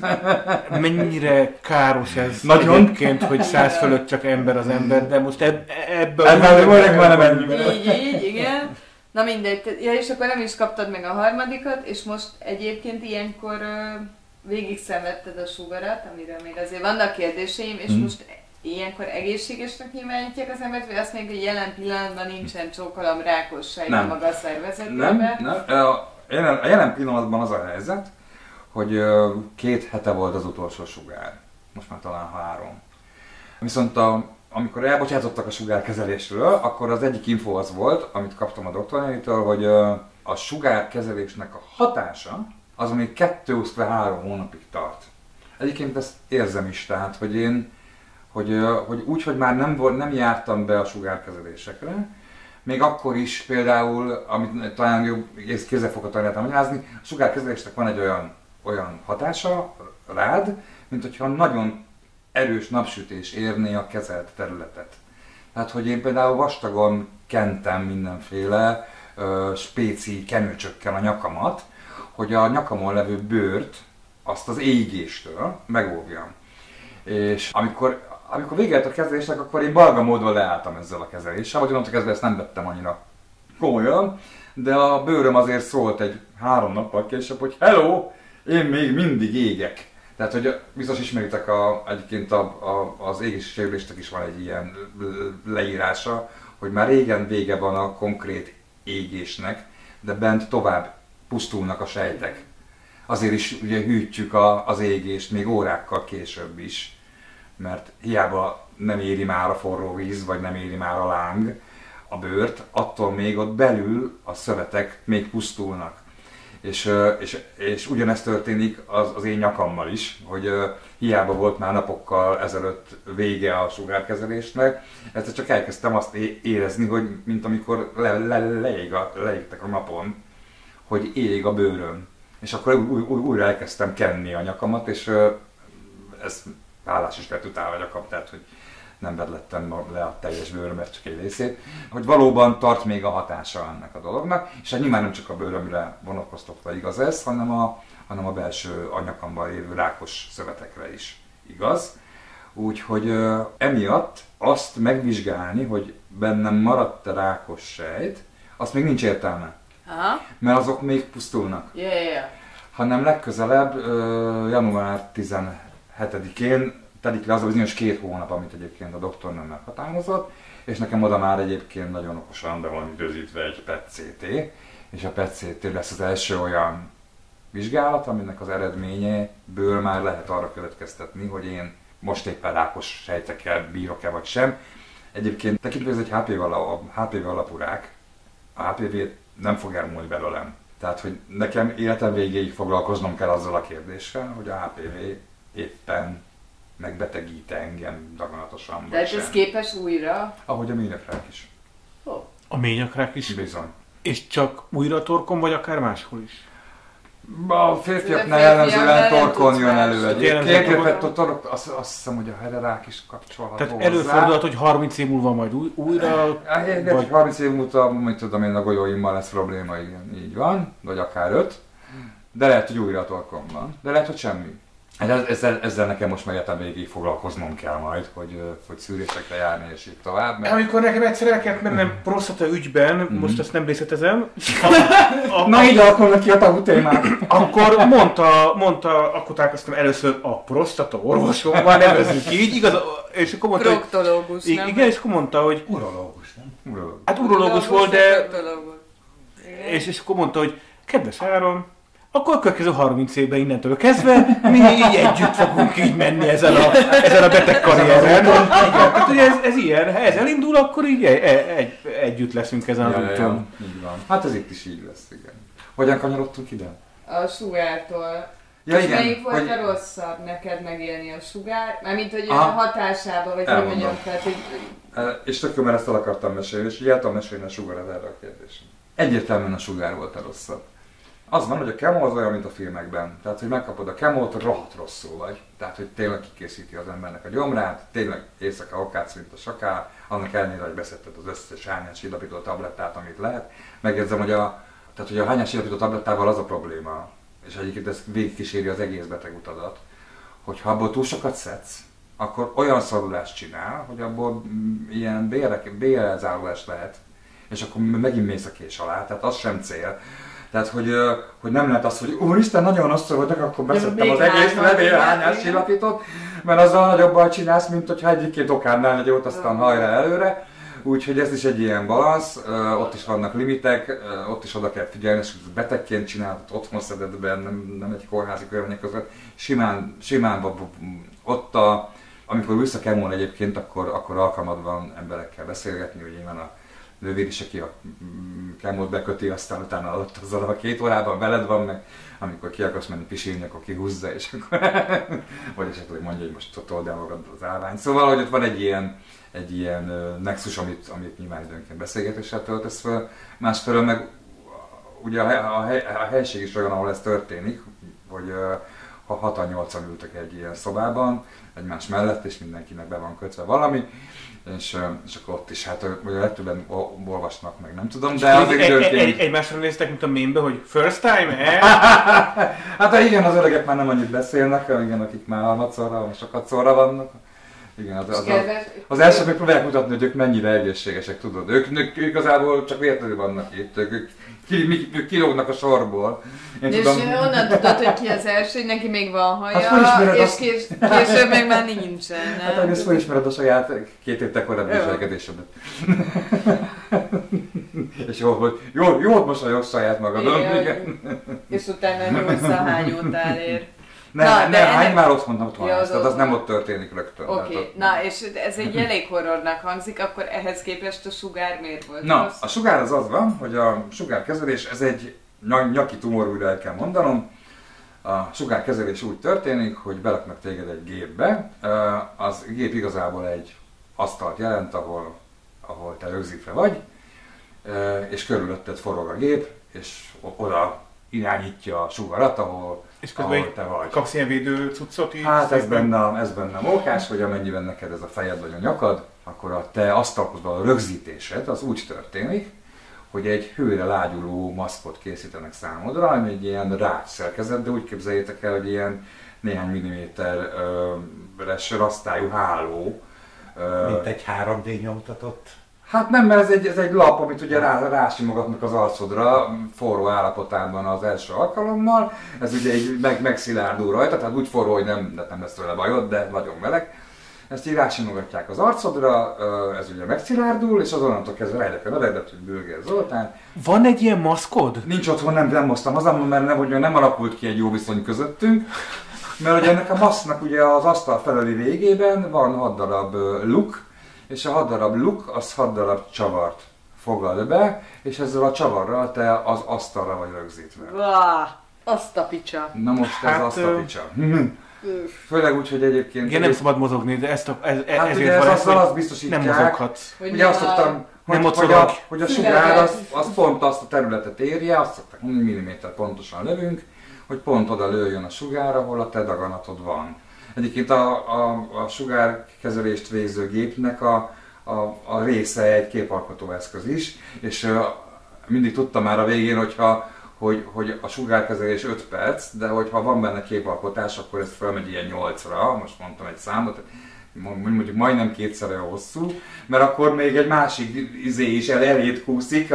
Hát azért is kell, hogy legyen képalkotó, hiszen ahogy a Grecsónál, szóval lehet, hogy mozog, nem? Hát egyrészt valószínűleg változik a kezelés vagy során, és akkor újra kell kalibrálni. Igen, tehát ugye az nem annyi, hogy egyszer beállították, és 7 héten keresztül ott kapod a 35 darabot. Ja, igen. Úgyhogy nagyon izgi, és az én esetemben az volt, és így mindig vissza kell mennem az elejére, hogy azt nem tudom, tudjátok-e, mi az alapvető különbség a CT meg az MR között, mert mindenki el tudja mondani, hogy az az magnetorezonanciás, a másik meg komputertomográf. Hát kontrasztfolyadék, nem? Mind a kettőnél van kontrasztanyag is, nem mindenkinek kötelező, de hogy igen, de mind a kettőnél használnak kontrasztanyagot. Az alapvető különbség, hogy a CT-ben 5 percet vagy, az MR-ben meg 20-at. Csak akkor, amikor bebetolnak, és az MR szűkebb. Tehát az egy kisebb cső, sőt az MR esetében, megint a nyaki esetet mondom ugye, még körét is építenek, az arcod elé raknak még egy ilyen rágyszerkezetet, ez nem olyan szörnyű, mint sugárkezelés maszk, de egy ilyen mint ennek a koronája hát kb. Olyan szerkezet, hogy nem mozduljon meg a fejed, igen, így van, tehát hogy rögzítve vagy. Hát a 20. perc végén én már nagyon ott renegett az ujjam, hogy megnyomom a gombot, mert ugye van egy gomb a kezedben, amivel pánikot jelezhetsz. De hogy ott kiderült, hogy nekem van egy eddig jól menedzselt klaustrofóbiám, amit úgy menedzseltem, hogy nem kerültem ilyen helyzetbe. Az a jó hírem, Zoli, hogy van nyitott MR. Nagyon klassz, én nem találkoztam ezzel a géppel, hanem rögtön ezzel az élménnyel, hogy az nagyon-nagyon rossz volt. És nincs zene, nincs podcast, nincs... Nagyon hangosan kattog. Vagy te, hogy nem tudom, amikor belemész, nem tudod, hogy mi történik. Egyébként kapsz egy ilyen fültokot, hogy... De rettenetesen hangos az nem. Jó, de hogy nem kapsz egy fültokot, akkor tudnál csinálni ilyet magadnak, te erre készülnél rá. Nem biztos. Ezért mondom, hogy az nem tudsz, mert fém nem kerül. De azt mondom, hogy nem, tehát semmi nincsen, ott vagy a klausztrofób helyzetben 5 vagy 10 vagy 20 percig. Így van, pontosan. És a kattogásra figyelsz. Zúg és kattog. Ezt én rögtön mindenkinek elmeséltem, hogy ebből látszik legalább? Semmit nem. Tehát azt tudod, hogy hanyadik percig vagy, mert esetleg megszűnik az időérzéked? Nem. Egy kis tükröd van egyébként, amit ha valaki veszi a vácsot és beállítja, akkor ilyen periszkópszerűen ki tudsz nézni a csőből előre, amiben látod a saját cipőd orrát. Cipőben nem vagy egyébként, mert mezitláb vagy, de mindegy, szóval érted, mire gondol. Nem, az se segít túl sokat, és nincs óra, meg semmi. Nem is beszélgetnek veled, hogyha te ezt nem generálod, ezt a beszélgetést, vagy legalábbis nem volt konverzáció. Elég magányos helyzet. Na mindegy, én úgy jöttem ki onnan, hogy ez soha többet. Az első után így jöttél ki? Így van, és akkor kiderült, hogy akkor még nem tudtam a maszkról. Akkor még úgy sem tudtam a maszkról. Ez az MR volt, nem ez a legelső MR volt, így van. És amikor a maszkot elkészítik, akkor rögtön lejátszák fel egyébként az egész torkát, mert egyrészt megkapod a maszkodat, ami ugye meg kell, hogy szilárduljon. Majd rögtön betesznek egy képalkotóba, hogy ez jól sikerült-e. Tehát, hogy igazából az első 5 percről az élményt rögtön meg is kapod ezzel a lecsavarozott szitúval. És hát ott én tudtam, hogy ez most innentől kezdve nekem minden munkanap elő fog jönni, 35 alkalommal én pánikba fogok esni, és hát ez kezelhetetlen volt, úgyhogy 2 dolog hangzott el azonnal, pszichológus és Xanax. Én füvet mondtam volna, valószínűleg erre nem annyira Majd a fűről mesélek. Nem annyira nyitott a magyar. A fűről még mesélni fog. Úgyhogy nagyon gyorsan szereztem magamnak Xanaxot, hát nyilván fölraktam a háziorvosra, aki ezt egyébként készségesen, az történetelmesélését követően készséggel fölírta, és valójában ezt határozta meg a legjobban egyébként ezt a 35 napos időtartamot, hogy én minden nap azért az 5 percért bevettem 2 darab Xanaxot, hogy ezt túléljem, ami viszont ugye a komplet délutánomat kinyírta. Tehát, hogy ott te nem csinálsz semmit a legjobb szándékod mellett sem, mert a Xanax az annyira lenyom. És mi, lebegtél? Ücsöltek a kanapén, vagy mi? Vagy alvás, vagy mi? Nem, délután? Nem, tök nyugodt vagy. Tehát akkor ücsölök. A Xanaxnak a másik neve a leszadom tabletot, csak nem merik ráírni, de igazából az történik veled, hogy onnantól kezdve leszadod. És ez működik, tehát én nem tudom hogy mi a hatásmechanizmusa, de hogy valójában a Xanax-szal tök egyszerű volt ezeket a szitokat végigcsinálni. Egyszer megcsináltam magammal, hogy ez már nem tudom, a 20 sokadik kezelés. Meg tudom csinálni ezt a nélkül is. Befeküdtem a gépbe. És második percben felragáltam kezem, lábam, hogy ezt azonnal hagyjuk abba, és én kérek elnézést, elbasztam. És akkor megbeszéltük a sráccal, hogy most, hogy kimegyek, beveszem a 2 Xanaxomat, és múlva visszajövök. És akkor simán le is nyomtam utána egyébként a kezelést. Szóval sokkal rosszabb a sugár, és igazából... Akkor, ha... Hát, ezekkel együtt. Igen, aha. Így van. És egyébként a sugár volt az, ami végül is annyira szétszedte a torkomban a szereteket is, hogy a másik nagy problémát, ami egyébként a 15 kg fogyáshoz is elvezetett végül, azt okozza, hogy nem tudsz enni, mert annyira, annyira fáj a torkod, annyira el vannak pusztítva a szövetek benne, hogy a nyelés maga az probléma. És ugye itt előtte 2 út volt, az egyik a tápszer volt, nem tudom, akinek már volt rákosítsvöröse, az találkozott a Nutridrink nevű intézménnyel. Ez egy 300 kalóriát és az összes létező mindenféle számodra szükséges tápanyagot tartalmazó ital, amiből olyan 3 kéne meginnod egy nap ahhoz, hogy pótold a normális evést, és ez egy ilyen 3 ízben lehet kapni, csokis, vaníliás és epres. Igen. Ebből mind a 3 gyűlölöm mostanra, és egy ilyen sűrű, olajos löty. Tehát nem sokban különbözik egy, nem tudom, egy vanília ízű kanázsírtól, ha értitek, mire gondolok. Tehát, hogy ez nem egy könnyen fogyasztható dolog. Nem egy Michelin csillagos. Nem egy Michelin csillagos étel.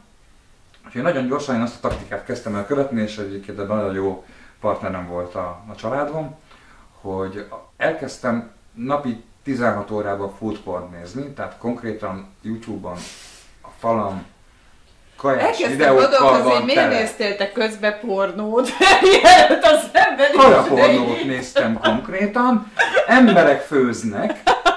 emberek főznek a képernyőn, majd fogtam magamnak, és magamnak nagyon jó minőségű, nagyon friss élelmiszerekből saját magamnak elkészítettem ételt. És smoothie, meg ilyeneket? Nem.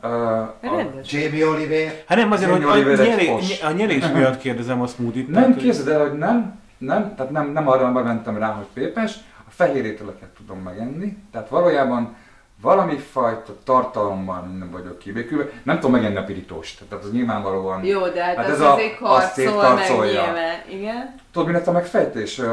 Az Alfredo nevezetű olasz étel, ami valójában nem más, mint egy spagetti, amit vajjal és kemény sajttal kikeversz, és addig higítod a tésztafőző vizével, amíg ilyen krémes állagúvá nem válik. Ezt én csinálom a legjobban mostanra. Az egész kereke világon, az furcsa. A leggyorsabban és a legjobban. És ebből korláttamékségét tudok megenni. Most már egyébként sokkal jobb a helyzet, mikor beszélgetünk, de hogy én hetekig ezt nem gyakorlatilag csak. És akkor megváltam még mellé időnként betolni a répákat. De hogy azt a döntést kellett meghoznom, hogy én ezt a típusú étkezést ezt úgy is be tudom tolni, hogy közben fáj.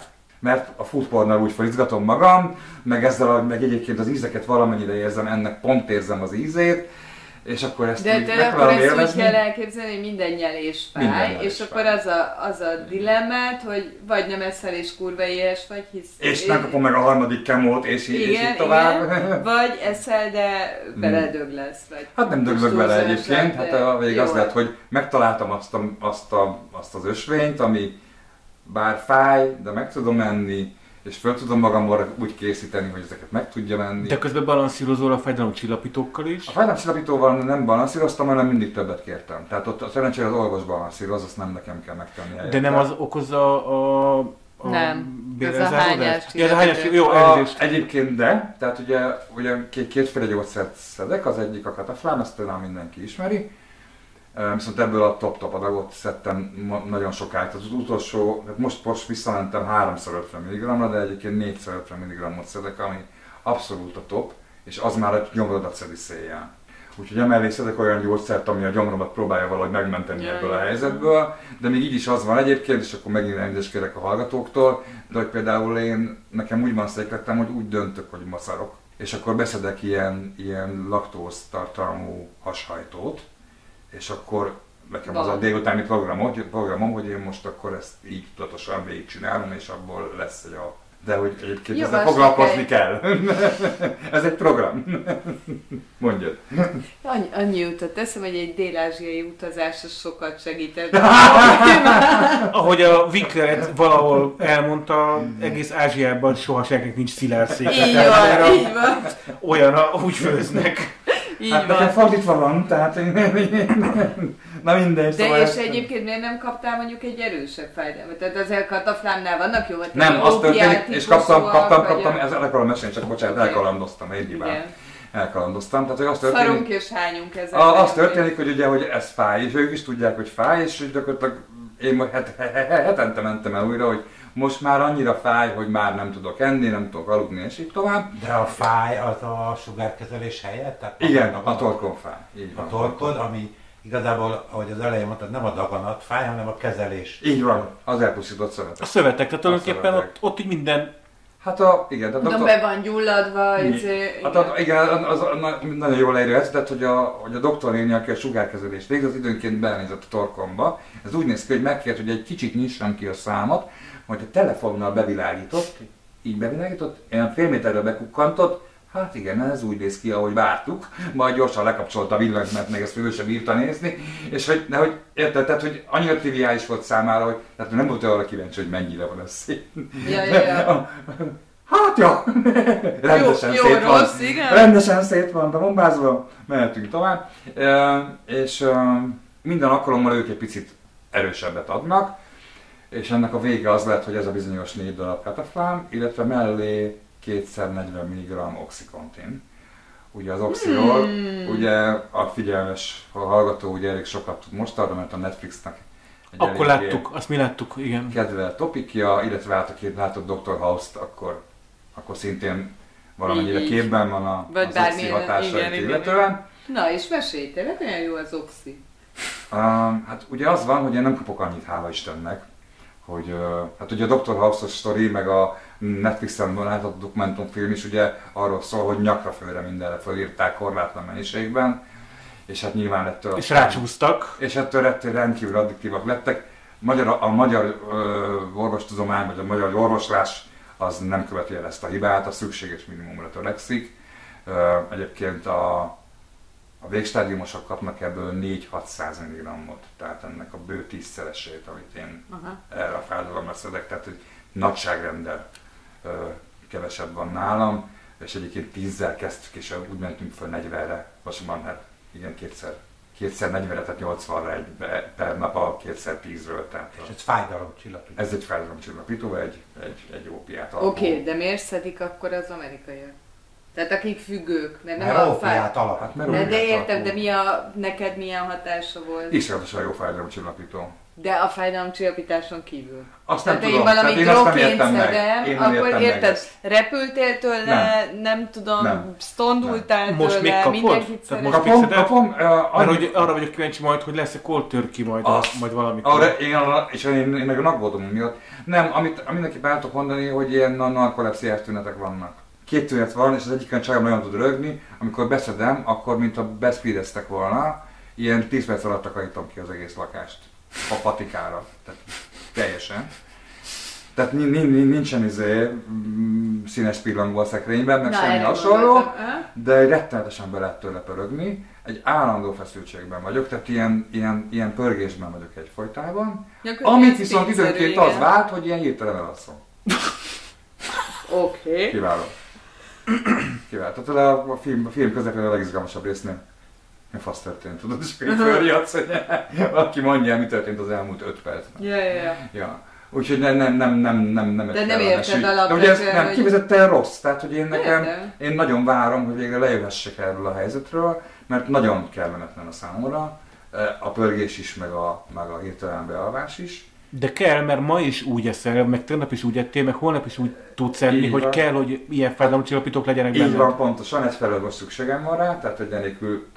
Nem tudsz működni? Hát olyannyira, hogy egyszer volt olyan, hogy nagyon vicces volt, amikor vége lett a sugárkezelésnek, vicces, picit sem volt vicces. És ezt külön el akartam mesélni, majd mindjárt, ezt figyeljétek. Akkor az volt az egyik utolsó mondása az onkológus néninek, vagy a sugárterapeuta néninek, hogy innentől kezdve a háziorvos fogja felírni az ön számára az oxit. Ez azt hiszem egy szerdai nap volt. És nekem péntekig volt gyógyszerem még. Tehát 2 napom volt arra, hogy felírassam a Szentendrei dokimmal az oxit. Hát ez abban a pillanatban még nem tűnt lehetetlennek, ráadásul a doktor néni váltig állította, hogy ez minden közötti orvos, ez fejből nyomja, hogy ez hogy kell. Nem lehet probléma. Időnként vannak ebből vitáig, de ez nem lehet probléma. Zoltán, higgyel, minden ez innentől kezdve háziorvos feladata, és ő már föl se írta, tehát hogy már a következő adagomat már háziorvoshoz. Na, elmentem a háziorvosom, az aki megint szabadságon volt, de helyesítette megint egy nagyon cuki néni, és egyébként nagyon rettenetesen cuki, és elképesztően, hogy mondjam, hivatástudattal rendelkező asszisztens néni, akik nagyon-nagyon akartak rajtam segíteni, és 40 percig sakkoztak, hogy végül kiadja úgy a recept felíró felületük, hogy egyáltalán tovább engedje őket, hogy ez most már készen van. És akkor nagy boldogan átadták számomra a receptet, vagy hát bekerült a felhőbe, nem adták át. Amit átadtak, az egy papír, amit vigyek el a patikába, mert ehhez tartozik egy ilyen, hát nem emlékszem a terminus technikusra, de hogy ki kell jelölni a patikát, hogy ott fogod átvenni, mert ez ilyen személyi kell hozzá típusú. Mert hogy ez drognak minősül. Mert ez drog. Hát igen, azt tippelem, hogy nem mindegyik gyógyszertában van oxycontin, nem? Mindenki meg tudja rendelni, csak akkor kell neki ez a papír, és annak birtokában rendelni meg. És ennek kapcsán egyébként én még kértem is őket, hogy nekem a kékgolyóban rendeljék meg, mert a kékgolyóban belül van egy patika, akinek viszont tényleg mindig van, hát ott ez a megrendelős játékra nincs szükség, és mondtam, hogy én inkább elautózom oda, és inkább ott váltom ki, mint hogy még ezzel is nehezítsem ezeket a köröket. Ugye ez volt csütörtökön, pénteken reggel elmentem a Kégely utcába, ebbe a bizonyos papatikába, az első mondata az volt a patikus hölgynek, hogy hát ezt nem tudom kiadni, mert ez rosszul van felírva. És akkor nekem 2 szembogyó volt a zsebemben, tehát hogy az mennyire addiktív ez a cucc egyébként, vagy mennyire félsz attól, hogy újra fájni fog, ez bennem egy olyan elkeseredést és pánikot váltott ki, hogy azt azért gyorsan levették rajtam, hogy itt kurva nagy baj van, és aminek az lett az eredménye, hogy én fölhívtam a házi orvost, majd a patikusnő kezébe adtam a telefonomat, akik további 20 percen keresztül telefonáltak egymással, mire sikerült összeraknia a házi orvosnak azt a receptet, amit utána a felhőből ki tudott adni a telefon másik végén lévő patikus hölgy. 20 percig kattogtak rajta. De ez azért ilyen bonyolult, mert hogy ez drognak minősül, és... Hát igen, mert drognak minősül, meg mert nagyon, mit tudom, ilyenek voltak például, hogy ugye gyógyszert te hogy veszel? Dobozra. Nyilván. Veszel 3 doboz oxycontint, amiben van, nem tudom, 60 darab bogyó. Igen. Tablettára kell kiírni. Tehát darabonként kell darabra kell kiírni, mert pont úgy kell kiírnie, hogy ő 30 napot írhat föl, és neked egy tablettával sem lehet több, mint annyi arra 30 napra. És akkor számolt ki, hogy melyik dobozban hány levél, hány ezt tudj fejből, hogy ezt neked így kell csinálni, ezt fejből tudják a háziorvosok. Hát miért? Több ezer gyógyszer van, miért tudná? Gondolom nem minden héten esik be oxycontinos, nincs ebben rutin, szóval hogy... Persze. Pontosan így van. És miért nem írja föl egyébként a kórházi orvos? Nem tudom. És a sztori végét még elmesélem, nem megpróbálom név nélkül, valószínűleg egy csomóan ki fogják találni, de mindegy, én akkor sem mondok be neveket. Egy héttel később visszajött szabadságról a háziorvosom, és felhívott. Nekem sose csörögött mindig a telefonon, hogy doktori XY. Ez így néztem a teromat, hogy ez mi a fene. És felvettem, és azt mondta, hogy hát látja, hogy itt ki lettek írva oxik, és mindenféle receptek, amiket nem váltottam ki, meg amiket kiváltottam végül, és hogy neki problémája van ezzel, mert hogy a méregkönyvbe be kell írni, és hogy segítsek már neki kibogozni, hogy mi is történt a múlt héten.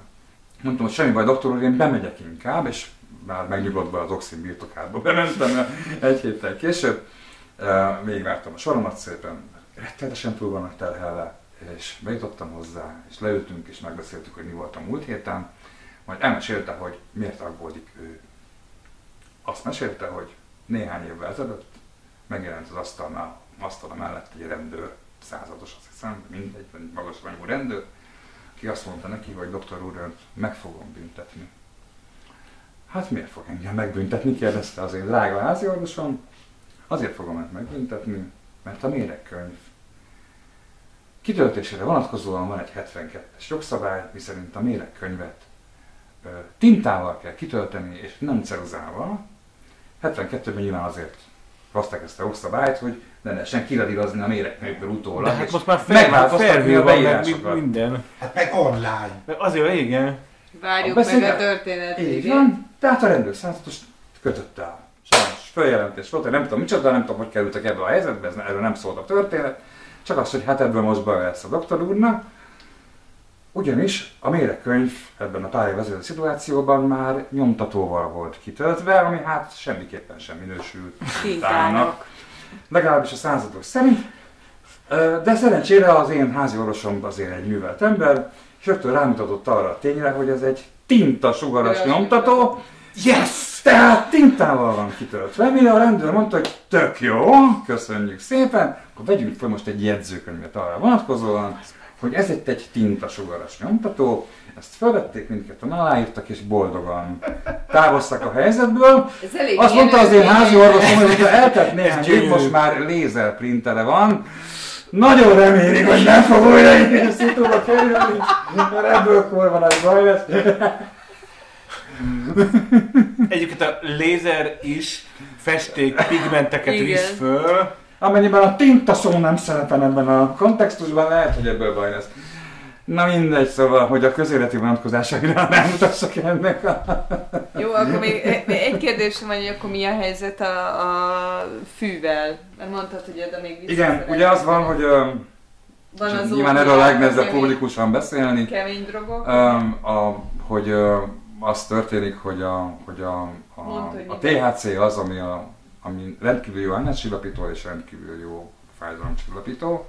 Na ezt nem mondják meg az ilyen prospektusban, amit osztogatnak júliusban, hát hogy... Hiszen is beszerezhető, tehát teljesen felesleges egyébként. Én azért, nekem volt szerencsém kipróbálni egyébként azt, hogy hogyan tudom ezt a helyzetet THC-val kezelni. Konkrétan egy THC tartalmú olajra sikerült szert tenni, vagy kipróbálni. És azt kell mondjam, hogy olyan mértékben lenyomott, ami már nem volt jó. Tehát, hogy túl nagy az ára annak a fájdalom és hányáscsillapításnak, amit az én benyomásom szerint egyébként kaptam a THC olajból, mert hogy egyébként van egy olyan hatás, mert ez a THC, ez itt nem a másik Szóval ugye vannak, amiket készíteni ilyen immun erősítő céllal szednek. Egyébként az vicces, hogy ezt lehet kapni, igen, igazad van. Mi de egyébként... a TBC olajra, vagy mi a neve? Nem, DVD. CBD. Nekem se stimmel. Az 0,2% alatti THC tartalma. Igen, abban nagyon kevés a THC, ugye? És ugye egyébként a bódító hatása a THC-nak van. bár abban csináltok többféle van, de ezt már nem értem és nem is akarok belemenni. A lényeg az, hogy nekem az volt én Tájföldön megértettem, csak ennyit mondom. Az élményem ezzel kapcsolatban, hogy bár igaz az állítás, hogy nagyon jó fájdalomcsillapító és nagyon jó hányáscsillapító, de hogy viszont olyan mértékben lenyom, ami már nekem nem volt kellemes. Tehát, hogy inkább szedtem be a hányáscsillapítót, ad abszurdum inkább hánytam éjszaka egyet, mint sem az, hogy én egy ilyen félbódult állapotban töltsem el mondjuk a komplett estéimet, meg fél éjszakáimat, tehát hogy nekem az nem adta ki. A hányással még az is a gond, hogy hiába eszel, hogy kalóriát vigyél be, mondjuk a felét kihányod éjjel, tehát hogy nem is hasznosul minden, amit eszel, amit nagy nehezen tudtál vinni a szervezetedbe. Rakom össze a képet, csak kevés hányás volt ebben a történetben őszintén szóval. Tehát, hogy azt hiszem, hogy tehát a csütörtöki napok éjszakái voltak, azt hiszem olyanok, hogy én egyet hánytam. Úgyhogy valószínűleg egyébként önmagában az a hányáscsillapító tabletta, vagy az a gyógyszer, amit egyébként az infúzióban is benne van, meg egyébként amit tabletta formában is megkapsz, hogyha azt mértékkel, de beszeded, akkor azért az én esetemben legalábbis elégséges hatásúnak bizonyult. Ugye úgy indult ez az egész, hogy megpróbálta utána nézni, és egy csomó mindent nem találtál meg erről az egészről, hogy szerinted mi lenne a megoldás? Vagy lehet erre megoldás? Lenne erre felület, akarat? Engem igazából az lepett meg, hogy ez mennyire tabu téma az embereknél. Ahogy egyébként tabu téma a közbeszédünkben a halál, ahogy tabu téma a közbeszédben sokszor egyébként a szexualitásnak bizonyos aspektusai. Tehát, hogy nagyon egy zárt társadalom vagyunk, nagyon sok a tabu témánk, és hogy hogy ezeket így tabusítjuk, az mindenkinek rossz. A társadalomnak is rossz, meg az egyénnek is rossz egyébként. Nem tudom, ugye sokszor el szoktuk mondani, hogy a önállódás megér nyilván, hogy például a szexuális erőszaknak mennyire gyökeredzik abban, hogy az emberek nem tudnak semmit a szexualitásukról, és sokszor erőszakká válik olyan cselekedet is, ami egyébként nem, hogy mondjam neked, tehát az illető, az a fiatal ember, még akár a csaj sem tudja, hogy az erőszak adott esetben. Tehát, hogy van ilyen, igen. Igen, meg mit tudom én, ugyanez egyébként áthúzhat egyébként ilyen fogamzásgátlási kérdésekbe is adott esetben. Hát, hogy a tabusítás nem tudáshoz vezet, és a nem tudás meg rossz dolgokhoz vezet el megint csak. Én azt gondolom, hogy ezekről a dolgokról kellene beszélni, és engem nagyon érdekelne, hogy jutottunk el oda, hogy ezeket tabuként kezeljük, és hogyan lehetne feloldani, hogy ez javuljon ez a helyzet, és kevésbé legyenek tabu témák. Én azt gondolom, hogy ezekről, ha beszélünk, akkor az csak konkrét esetben a betegnek is jó, meg a környezetének is jó. Kicsit azon, hogy ilyen zárt társadalom azért a miénk, ahova ezek nem férnek bele, és nem tesszük ki az ablakban, nem vagyunk nyíltak csomó témában. Ez szerinted a történelemből jön, attól, hogy keresztények vagyunk, és ott kezeljük másképp a halált, vagy ez a szocializmusban gyökerezett meg, és most arra váltunk ilyenné. Én egyszerűen nem tudom. A halál az biztos azért, mióta kórházba halsz, meg az eltávolodtál az egész folyamattól, nem? Mert hogy bekerül a kórházba, és nem nézed végig, vagy nem vagy vele folyamatosan, és nem válik természetessé, hogy otthon hal meg a nagyi, meg ugye nyilván a gyerek halálozás, stb. Szóval, hogy eltávolítottuk magunktól ezt a dolgot, szerintem. Nekem ez a része az, hogy a rák miért tabu, az nagyon furcsa, mert hogy az nem jutna eszembe, hogy ez miért lenne egy tabu, tehát ez nem, általában nem mi okozzuk magunknak, nyilván vannak olyan rákfajták, ami tudom én, a dohányzáshoz kötött, vagy az alkoholhoz, azt részben mi okozzuk magunknak, de hogy... De szerintem a rákod attól lesz ugyanúgy tabu. Mert ijesztő. Mert a halálhoz kötődik. Szerintem is azért. De a ráknál tényleg iszonyú sokat fejlődött a tudomány az utóbbi... Csak nem tudjuk. Nem beszélünk róla. Értem, nem beszélünk róla. Tehát, hogy én teljesen megdöbbentem, hát már 2 éve hallottam egyszer egy ilyen podcastban erről beszélni egy ilyen rákkutatóval, hogy mennyit fejlődött, és hogy összekötnek nemzetközi hálózatokat, a DNS alapú rákgyógyítás, meg nem tudom én, de hát közben meg azért, amikor az ember elol, tehát hogy látja a tévében bemondják, a hírekbe, hogy meghalt Steve Jobs, érted, a világ leggazdagabb embere, és érted, neki volt egy hasnyálmirigy rákja. Tehát, hogy így az emberek nagy többségében, és ebben én is, tehát ennek én is ugyanígy, tehát ez rám is igaz, igen, és az van, hogy az ember meghallja, hogy rákos, akkor ha nem is az első, de a második gondolata biztos, hogy az, hogy ez vajon most neki milyen rákja van, hogy ez túlélhető, mert hogy és akkor itt lefutnak az emberbe a sémák, hogy hát érted, ha a Steve Jobsot nem tudták meggyógyítani, akkor ugyan, akkor mi történik? Tehát, hogy valószínűleg tartom, hogy a ráktól való tabusítás, ez pontosan ugyanúgy van, hogy nagyon sok emberben ez a halállal van összekötve, amiről aztán elkezdhetünk beszélni, hogy miért és miért nem. Egyébként azért érdemes leválasztani egy picit nyilván, amennyire lehetséges csak, a rák tabusítását a halál tabusításáról. Pont azért, amit a Zsuzsa mondott, meg utána az Ágnes utalt rá, hogy nagyon jók az eredmények, tehát hogy ma a rák gyógyítása az egyáltalán nem egy sikertelen ügy. Tehát, hogy biztos van továbbra is néhány olyan ráktípus, amire semmilyen módon. De a hasnyálmirigyákba bele fogsz szólni. Pontosan, de számos olyan ráktípus van, például ez is olyan, amire azt mondják, hogy hát uraim, hogyha időben fölismerjük, ha kell járnak szűrésre, és így tovább. De az áttét is akkor van merész, vagy hogyha későn ismerték föl. Hát az áttétet is korai fölismerésre jó eséllyel meg lehet egyébként akadályozni. Tehát, hogyha erről beszélünk, akkor ha értjük, hogy egyébként annak milyen hatása van az emberek életére, akkor mondjuk esetleg több energiát fordítanak arra, hogy ezt megelőzzék adott esetben. Tehát, hogyha én most itt rákról beszélek, akkor lehet, hogy valakiben megfogalmazódik most az a gondolat, hogy oké, most már akkor tényleg elmegyek egy szűrésre. Ja, egyébként Zoli, szeretném neked megköszönni, mert 2 éve, én évente szoktam menni nyilván rákszűrésre, és tavaly, vagy nem tudom, tehát mindegy elsúnyogtam a dolgot, most úgy megijedtem ettől, hogy gyorsan elhúztam a dokimhoz, úgyhogy már egy eredménye volt ennek az egész sztorinak. Már egy lelket megmentettem. Így, yes! Igen. Figyeljetek, viszont én azt mondom, hogy a második témát egy következő alkalommal. Igen, én is ezt akartam mondani, mert annyira nem passzol, meg annyira sokat beszéltünk, hogy szerintem ez annyira kimerítő volt, meg egyébként szerintem lehet, hogy érdemes lenne leülnünk egy szakemberrel erről beszélgetni, hogy ez hogy van Magyarországon ez az egész rák dolog, meg miért tabu.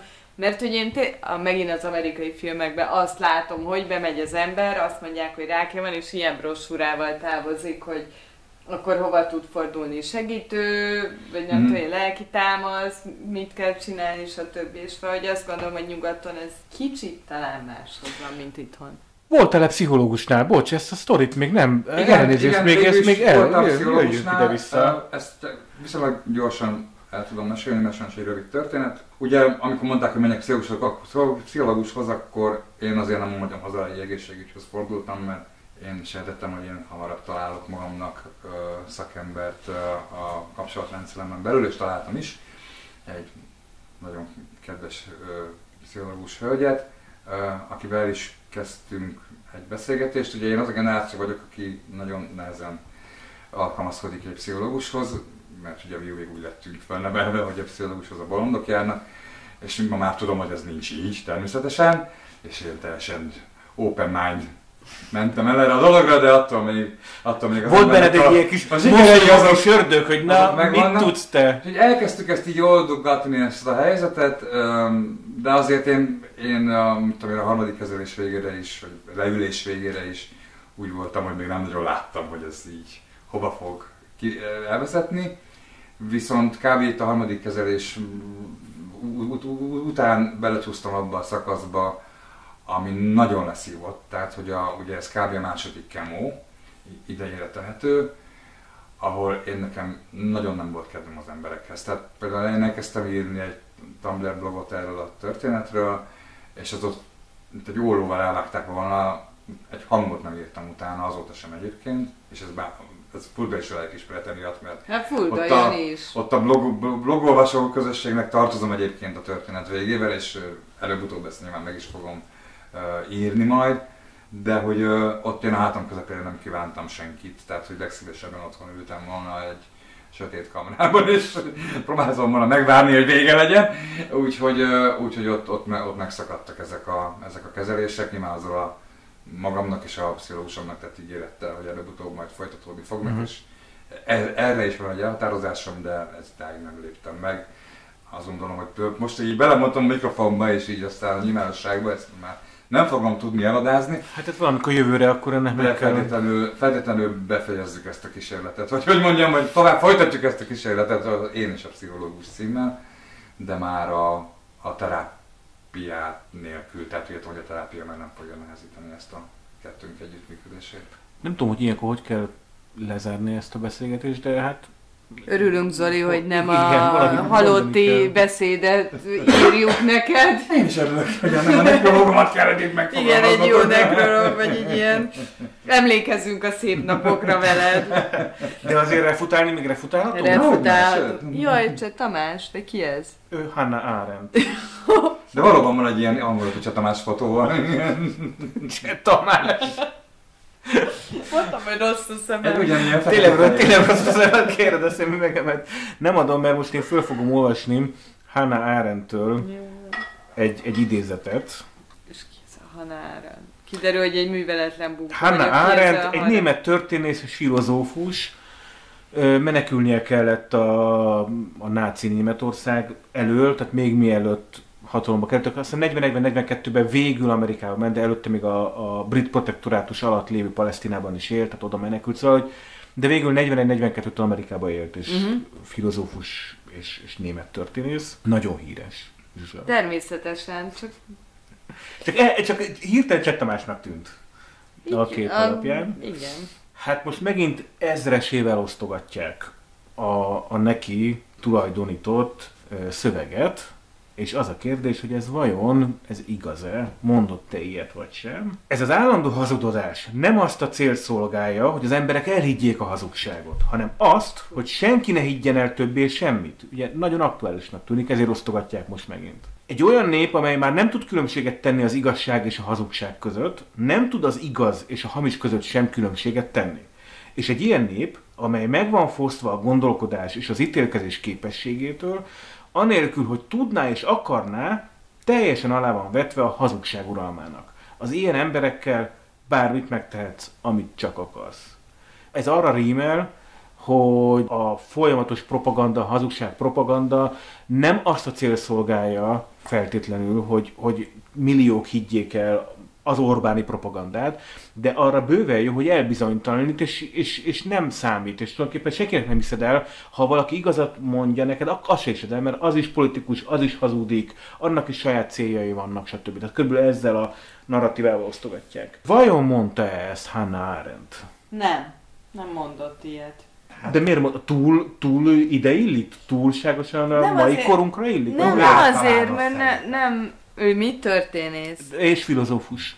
Nem tudom, nekem valahogy nem passzol. Nem tudom megmondani. Női megérzés. Annyit akar, még hadd tegyek hozzá, hogy az egyik legnagyobb elérést produkáló posztnál még egy magyar edu kiterjesztésű, tehát hogy akadémiai írás is fönn volt, ami a Hannah Arendt igazságról és hazugságról szóló munkáit elemezte. Tehát ott be volt linkelve egy magyar tudósnak egy munkája. Szerintem nagyon általán. Ami ugye nekem így nagyon hitelesítette. Nekem is egy kicsit populista ez a szöveg. Igen. Tehát, hogy ez egy ilyen, hát azt nem adom, hogy blik. Azt lehet, hogy Hannah Arendt populista szövegeket így. De egy ilyen... Hannah Arendt ChatGPT után. Tehát, hogy talán a Bliknél egyen följebb, most nem mondok semmit, de semmiképpen nem tudományos alapúnak tűnik maga ez a mondat. Nem volt egyszerű ennek utána mennem, mert nekem így elsőre az volt, hogy tudja, hogy ez hülyeség, magyar Urban Legends, vagy ilyen oldalakon nem dolgozták még fel, gondolom előbb-utóbb fölfogják. De találtam Hannah Arendtről, vagy Hannah Arendttel foglalkozó akadémiai külföldi oldalt, meg ilyen intézetet, és ott így hosszan értekeztek erről, és az van, hogy ezt így szó szerint nem mondta. nagyon közelít találtak tőle, 1974-ben adott egy interjút, és abban elég hosszan beszélgetett az igazságról, hazugságról, propagandáról, és nem egészen szó szerint mondta ezt. Google Translate-tel lefordítottam, tehát nem tettem bele azt a munkát, hogy utána azt szépé tegyem, vagy szépesítsem azt, amit a Google Translate lefordított. Annak csak egy-két mondatot, mert hogy nagyon érdekes. A Google Translate alapján olyanokat mondott ebben az interjúban, hogy abban a pillanatban, amikor már nincs szabad sajtó, bármi megtörténhet. A totalitárius vagy bármely más diktatúra uralkodását azt teszi lehetővé, hogy az emberek nem tájékozottak. Hogy lehet véleményed, ha nem vagy tájékozott. Ha mindig mindenki hazudik neked, annak nem az a következménye, hogy elhiszed a hazugságokat, hanem az, hogy már senki sem hisz semmit. Ennek az az oka, hogy a hazugságokat természetüknél fogva meg kell változtatni, és a hazug kormánynak folyamatosan át kell írnia a saját történelmét. És hosszan erről beszél, hanem rengeteg hazugságot kap attól függően, hogy a politikai szél hogyan fúj. És az a nép, amely már nem hisz semmiben, nem tud dönteni. Nem csak cselekvő képességétől, hanem gondolkodási és ítélő képességétől is meg van fosztva. És az ilyen emberekkel azt tehet a hazug kormány, amit akar. Hát akkor mondta, igazából. Szóval igazából mondta, csak nem ezekkel a szavakkal. Ez az akadémiai intézet, ami erről hosszan ír, ő ezt hazugságnak gondolja, hogy ezek itt terjednek, mert angolul is terjed az X-en, meg más helyeken, Redditen is, mert ő nem pont ugyanezekkel a szavakkal, és nem pont ugyanígy mondta, és eléggé egyszerűsítve használják. Ezt mondtuk, hogy mi populistának. Igen, tehát hogy át van fogalmazva sokkal közérthetőbbé, és az a hibája Hannah Arendtnek idézőjelben, hogy sokkal terjengősebben, akadémikusabban fogalmazott, még a legegyszerűbb interjúkban is, nemhogy az ő saját írásaiban. Tehát szó szerint nem mondta, a lényege az volt, hogy... Egyetértett volna vele. Egyetértett volna vele.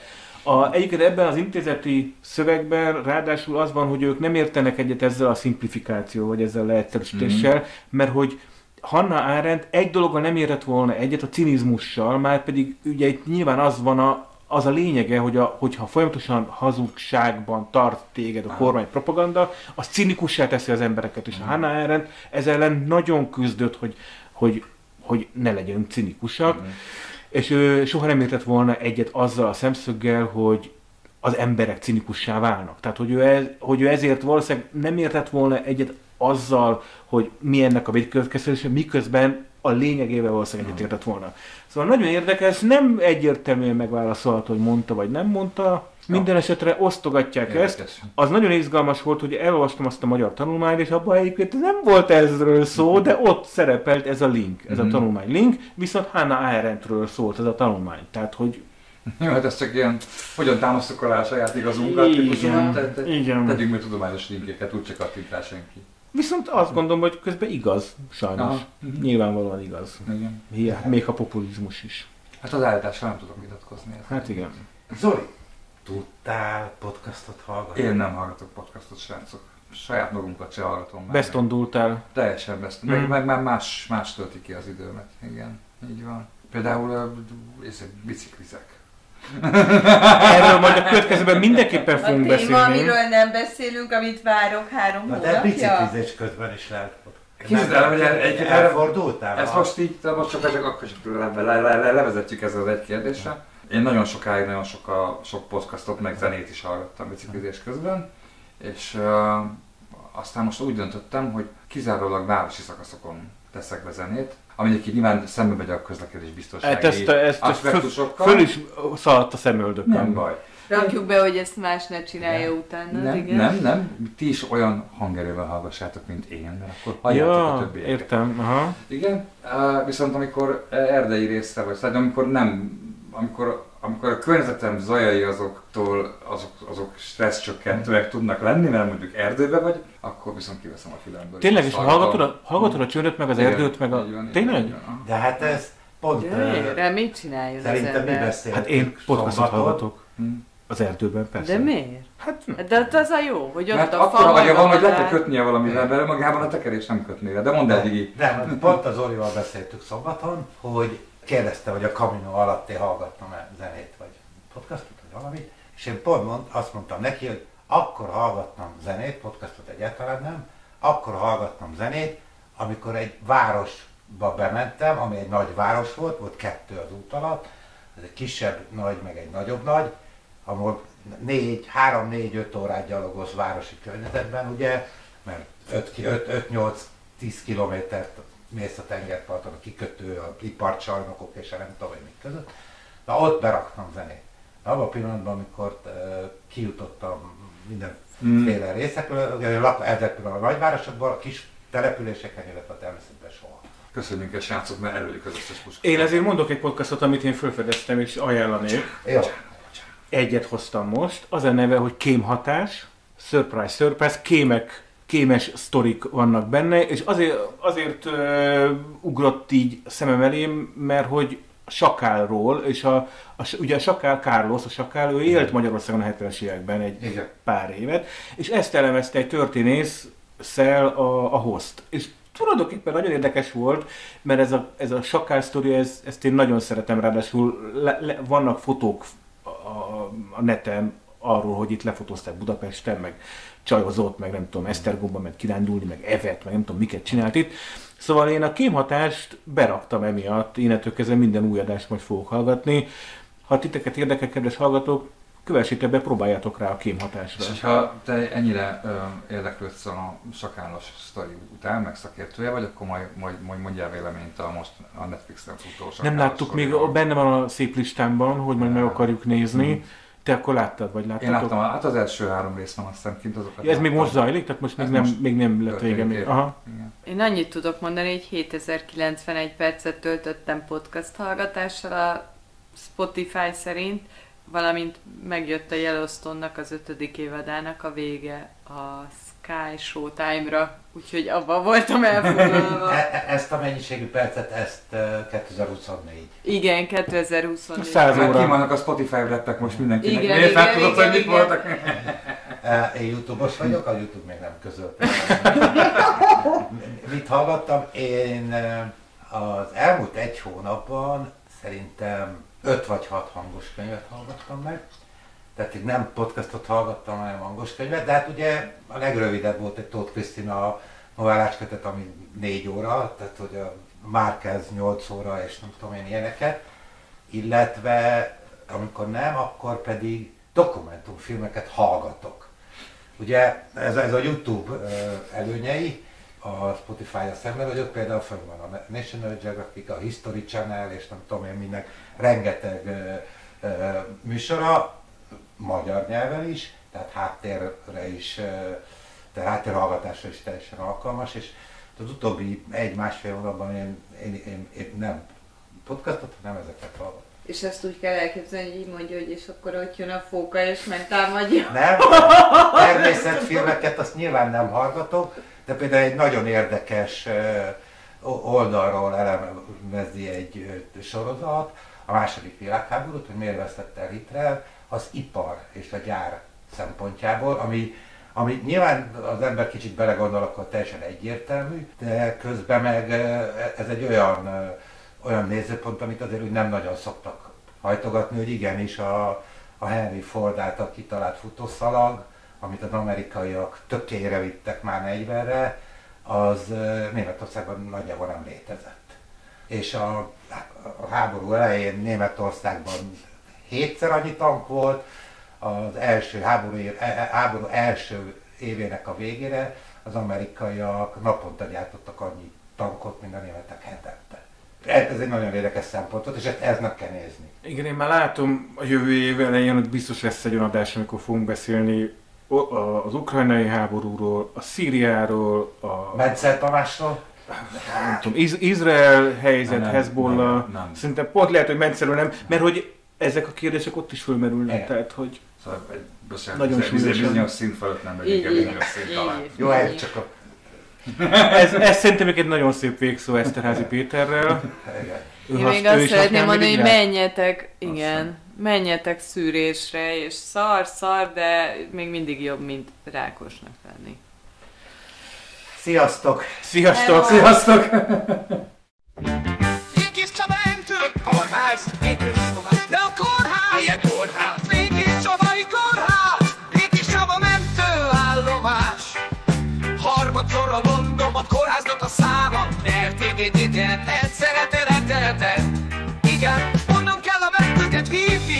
Nem, ha mentőket akarja hívni, akkor most jó helyre telefonál. Igen, de hát én neked meg negyedikére írta ki az orvos, hogy negyedikén. De hívjam már másodikán.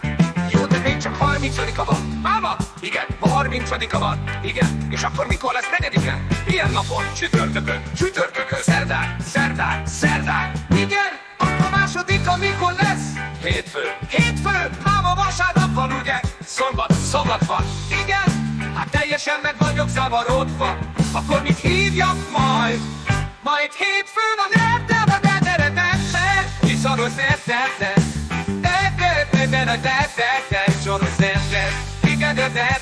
Viszont igen, tudom, hát kell a mentőállomás. Harmadszorra mondom, a kórháznak a száma. RTVD-et igen, onnan kell a mentőket hívni. Nem, ha a mentőket akarja hívni, akkor most jó helyen telefonál. Igen, de hát én nekem negyedére írtak ki az orvos, hogy negyedikén. De hívjam már másodikán. Jó, de még csak 30-a van. Máma, igen, ma 30-a van. Igen, és akkor mikor lesz negyedike? Ilyen napon? Csütörtökön. Szerdán. Igen, akkor másodika mikor lesz? Hétfőn, máma vasárnap van, úgy igen. Szombat van. Igen, hát teljesen meg vagyok zavarodva. Akkor mit hívjak majd hétfőn a neteretet. Milyen napon neteretet? Milyen napon neteretet csorogsz netet. Igen, viszont